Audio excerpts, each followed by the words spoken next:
Hello, man, this is George Demery, and this is our fourth season and our first episode. I don't think there's ever a more important time to talk about our money and how to handle our money. Remember, what we do at Money Matters hasn't changed. We're trying to help our people become more financially literate. We want you to get out of debt. Tell you really need to get out of debt now. And today, I have a very, very special guest. He is a financial professional. His name was Edwin Fox. Edwin Fox is a person I've known since college. And he has had he really loves what he does as a financial professional. And he loves helping people to make money. So we're just going to talk about a few things about what's going on in the economy now, ways that we believe that reasons that you should invest. And we just want to have a conversation just about money. Hello, Edwin. How are you? Fine, and George, thank you for inviting me to be on. Well, again, I've known you since college. That's you, right. You and your lovely wife. EKU. AKU. We've had a good time there. And if there is a time, let me tell you, things were, during our last episode, we were really in the heart of the pandemic. Correct. And we were sharing with people, this may be an opportunity for you to look at different ways of making money, because so many of our folks, so many people, regardless of ethnicity, just didn't have a lot of money saved. And just to this point, what percentage of people do you know that are saving money now, Edwin? Well, looking at history and going back, years ago or 10 years ago, we used to see maybe 30 to 35% of African Americans being involved in the stock market. But over the last 2 years, with the government putting out funds to help people get through the pandemic, the savings rate went up to about 8%. Now, it's came down over this last, let's say, 6 to 8 months or over the last 12 months. Right now, savings is about 3 to 4%. But that's a whole lot better than if you look back when we had the recession of 2008 and 2009, Americans were at zero. At zero. It is imperative. Yes, the pandemic hurt millions of people physically, but it hurt even more people financially, because how could you prepare for all of a suddenly being unemployed? Correct. That there was no way, even if you tried, to make money. So what we're going to try to do today is talk about techniques, procedures that people can do so they don't allow that to happen to them in the future. You never know about tomorrow. So let me ask this, Edwin. Why do you believe it's important for people to invest now, this year? Well, if you look at what's been happening in the economy for the past 12 months, the stock market has been declining in value. And this has been going on for 12 solid months. And through this process, we've seen the S&P, which consists of the top 500 companies that drive our economy, has been down as much as 25%. So what does that mean? That quality companies are out there that are down between 10 to 20% or more, mainly because of the Federal Reserve has been raising interest rates, fighting inflation. Still, some effects from the ending of the pandemic. So this is an opportunity that typically we don't see occurring about every 10-year cycle, that you have an opportunity to buy quality stocks at a discount cost. Discount meaning compared to what they were prior to the pandemic. Correct. Wow. Let's talk a little bit more about history. We had a brief conversation prior to our taping today, and we were talking about the labor market. Right. And it's another thing about Edwin that I just love him for is he is a historian as it relates to this kind of stuff. Well, I would say data. Data, All right, you know a lot of data. Yeah. So he mentioned that when was the last time that we had a labor shortage? Kind of spend some time on Correct. that one. Well, right now, just to kind of talk about it, labor's at 3.7% unemployment. We haven't seen that, I think, in 2 or 3 decades or longer, so it's historical. And somebody asked me, I don't know, a couple months ago, when's the last time we've had a labor shortage? Where right now, to prior pandemic, we still missing between 3.5, 4 million people that were working before the pandemic, that is not working now. So, you know, me, Mr. Google is the great place to find stuff. Right. So I Googled it, and the last time America saw a labor shortage was in 1920, and the previous pandemic occurred between 1918 and 1920. Wow. And in that one, approximately 600,000 people, they estimated, lost their lives in the pandemic, and they estimated over 50 million people worldwide. So that was the last time America had saw a labor shortage. Well, I hope that the feds and everyone in control of our money have a little better handle on it than they did then, because you know what happened after 1929. Right, we had the Great Recession, or the Great Depression. And the stock market just went down. Yeah, but that was a different situation because back then the Federal Reserve wasn't really a established entity. There wasn't really a group of people out there trying to regulate the economy. It was kind of like Free Willy back then. You know, it wasn't really regulators or the SEC hadn't really been set up or anything like that. Wow. So it was a different time. So let's ask this. Let's talk about those folks who were in the stock market prior to this decline. What kind of advice do you give them now? Because, you know, many stock portfolios are down, if you're lucky, 10%, could be down as much as 30%. Yeah, it depends on what you own. Yeah, and you know, the level of risk you have, you know, and every investment has risk, low, medium, or high. So it depends on the risk. But going back to your question, I basically, as an investor, you can never keep 100% of your gains. At some point, there's going to be a economic downturn. Now, it's going to be different circumstances, and historically, which I'm not calling this recession because the talking heads don't call it recession, but most recessions are what you call an inventory recession. Basically, stores have too much inventory and not enough buyers. But this was created because of the pandemic, because supply chains stopped functioning properly, and that's mainly because that we had lockdown for employees, you know, not going to work and not producing, and then you had companies that when they didn't get the product first time, they made a second order, and then if they didn't get it, they made a third order. And then all of a sudden, as we came out of the supply chain, some places had too much inventory, and then other companies were unable to produce enough, like the chips. Okay, the semiconductor chips that go in the cars. So this has been more of, it's not that we don't have the buyers, because we got a ton of buyers. Right. We just didn't have the supply. Right, and that drove And that's what drove prices higher. inflation. Right, correct. Basically, is that really the 100% reason why where inflation grew to where it is today? Well, but also the supply chain got clogged up, you know, where that it was more demand than supply. And you know, and this is a global thing because products come out of China, they come out of Asia, they come out of America, they come out of Japan, just all over the world. So the pandemic affected the whole world. So tell me, the Feds just today raised interest rates how much?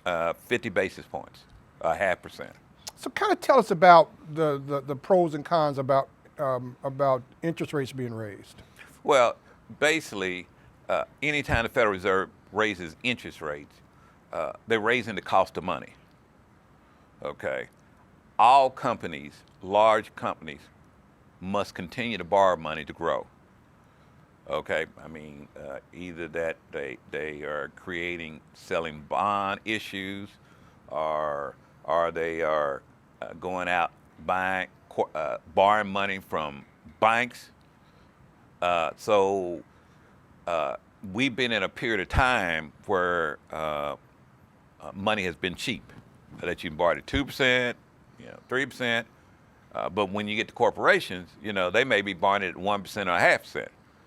So when they raise interest rate, that means the cost of money goes up.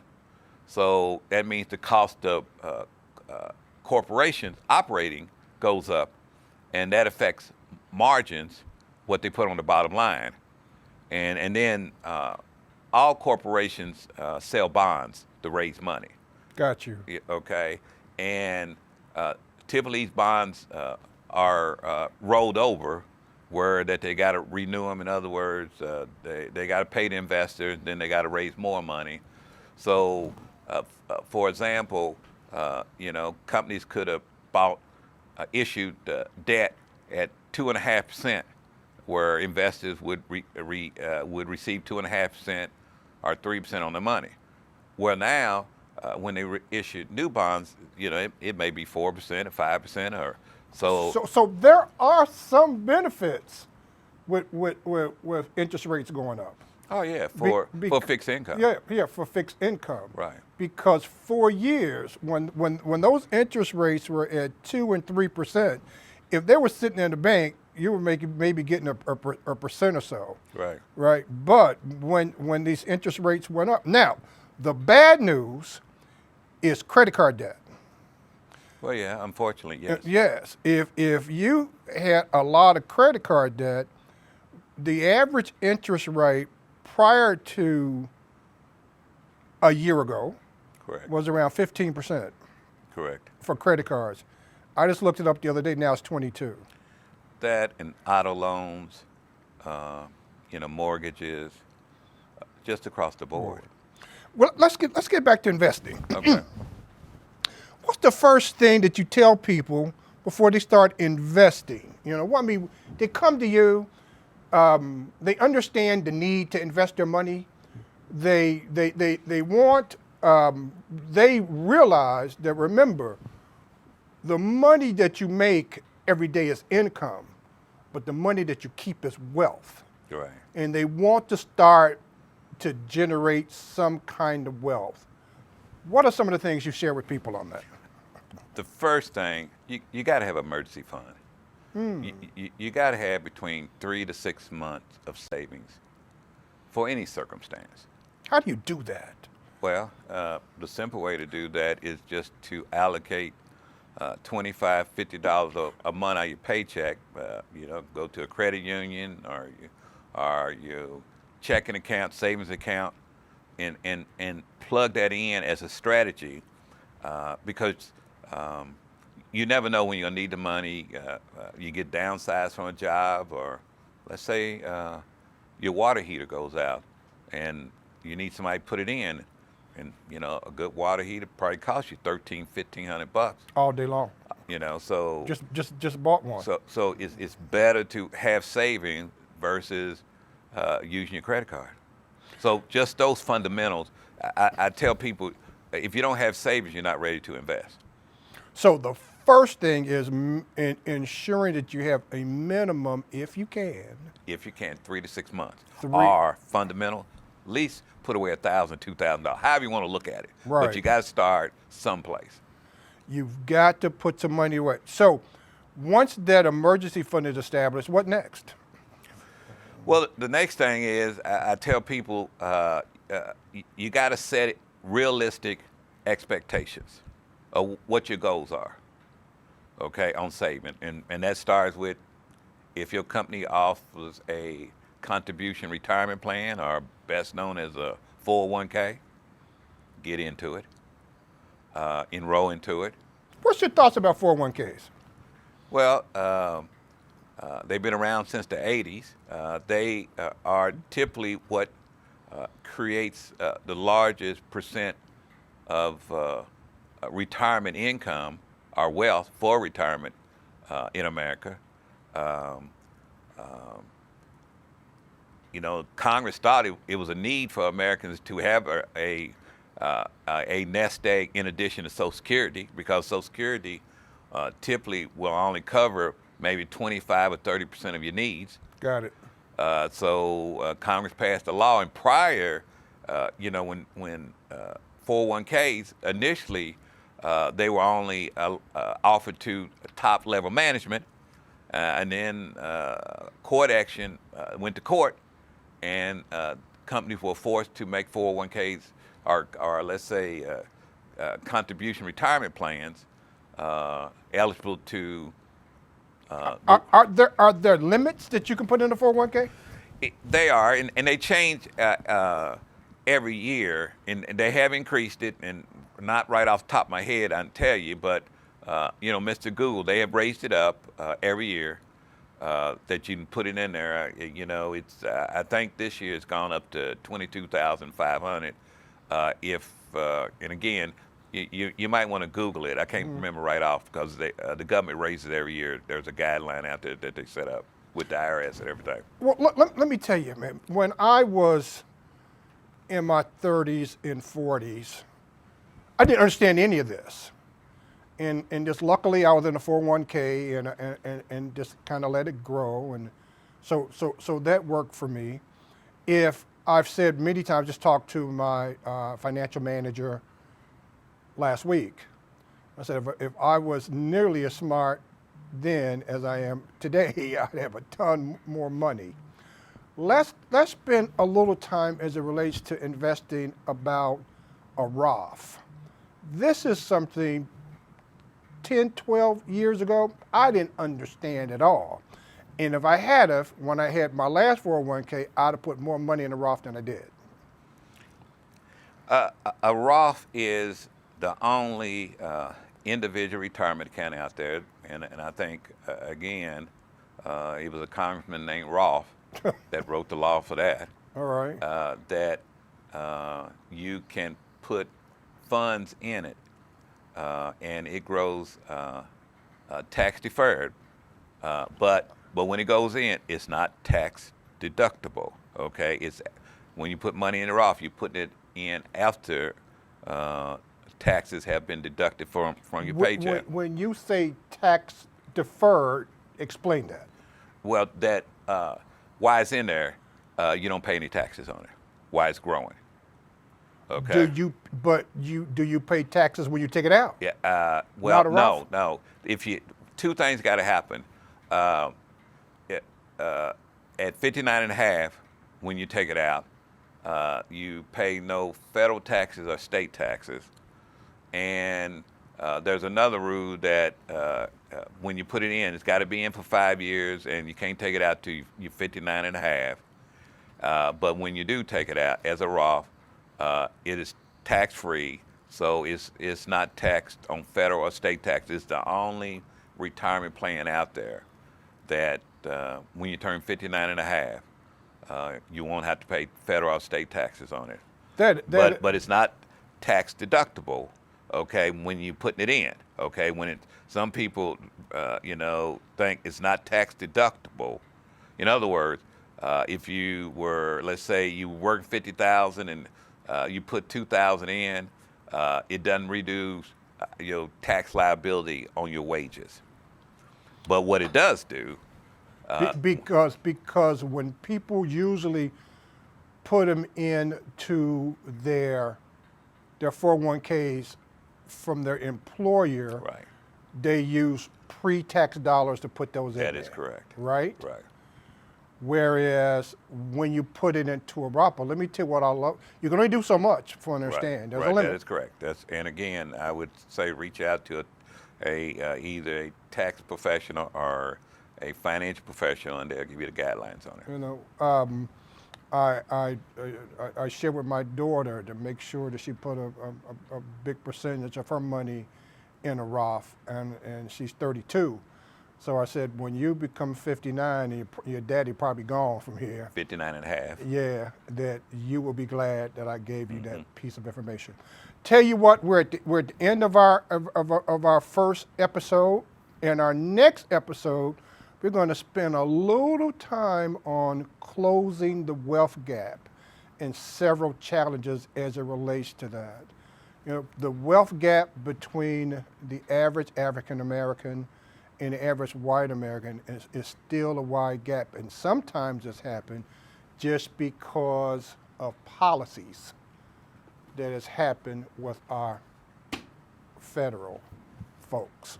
So thank you very much. Edwin, you're the man, all right?